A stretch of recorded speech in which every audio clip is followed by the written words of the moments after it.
One thing many trans people worry about is passing. Passing is not the point of transition, but for many trans people, passing can be very important for many different reasons. So in this episode of Stacy Links Presents, I'm going to talk to you about presenting in public, passing. When I come back...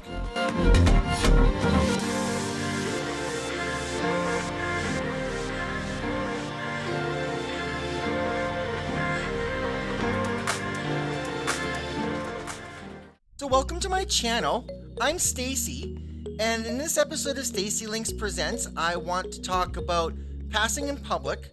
There are many reasons why we pass or why we try to pass, and I will go into detail about those in a minute. So before I get started, what I'll get you to do if you're a transgender person and you're new to this channel, be sure you go down below and hit that subscribe button. Especially if you're into fashion, makeup, and jewelry, I have many playlists that you would love to go through. Plus, I'm documenting my transition as a single parent and doing advocacy for the LGBTQIA+ community. Also, be sure you're following me on social media. I'm on Instagram, Facebook, Twitter, and on TikTok.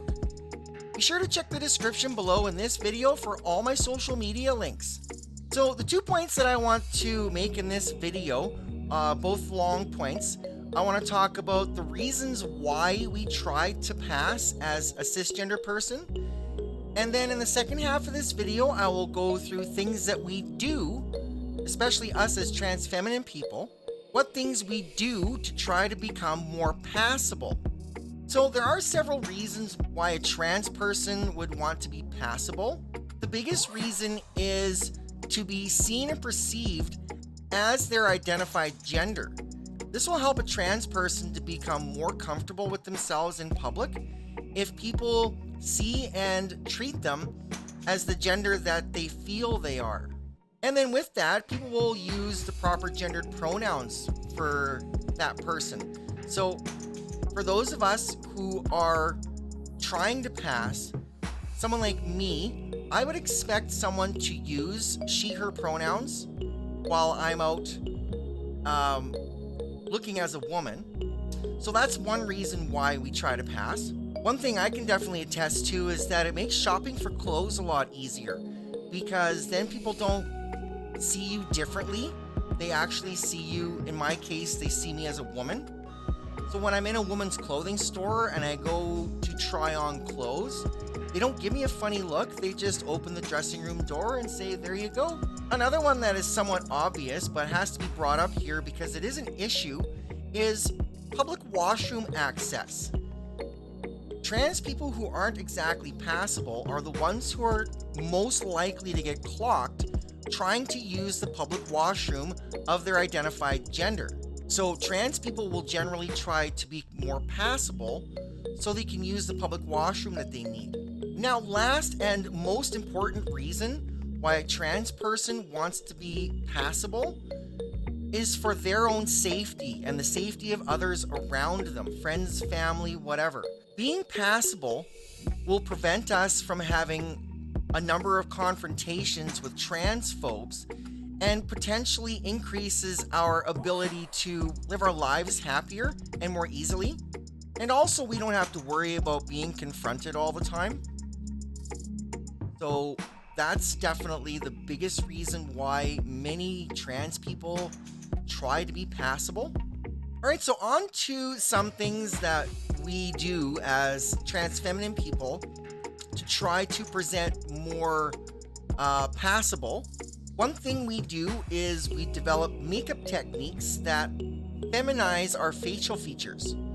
We discover bronzer and contour tricks that allow us to kind of chisel away at any masculine features on our face and to cover up any dark shadowing that may appear otherwise. And that helps us to look more feminine. The next thing we focus on is clothing and jewelry. We try to wear more feminine looking clothing and pair them with accessories as well. Now, it depends on the look you're going for. If you're looking for a casual look, casual light accessories are the best.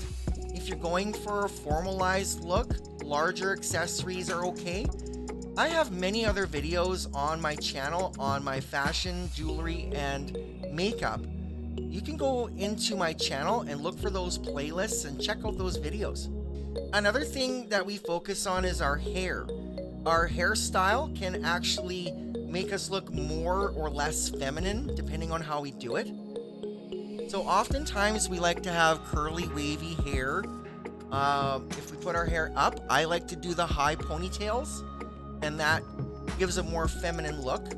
And especially with the ringlets and the waves, that's a great feminizing trick. So then the next part that we try to focus on is less visual and more behavioral. What we do is we try to make our gestures and our walk look more like cisgender women.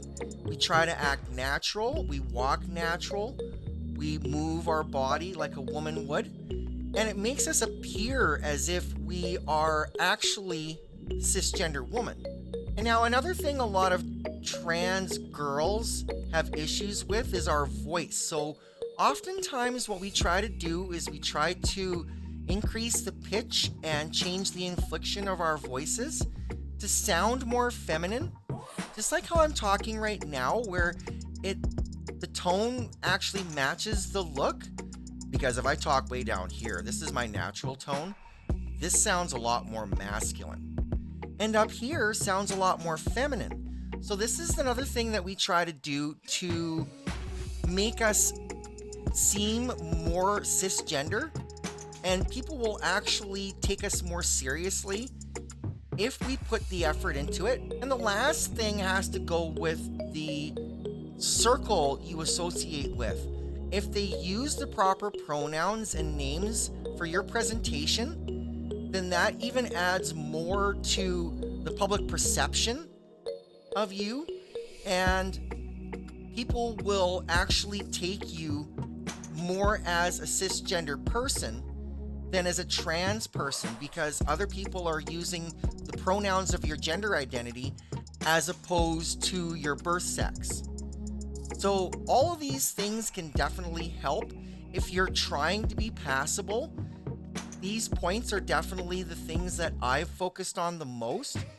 And my recommendation to any trans girl who is trying to become passable and is needing a little help, I definitely think that you should review the videos on my channel, on my makeup tutorials, my fashion and jewelry tips, and my hair and nail care videos as well. So there's a lot of information already, and I'm going to continue building on that as time goes on. Alright, so thanks for watching my video. Make sure you slam that thumbs up button down below and drop me a comment if you are passable. Tell me some of the things that you do to make sure you become passable. And if you're struggling with your techniques, make sure you drop a comment and ask me any question on techniques to becoming more passable, and I will be more than happy to answer your question. So make sure you stick around for my next episode, and I'll see you then. Bye!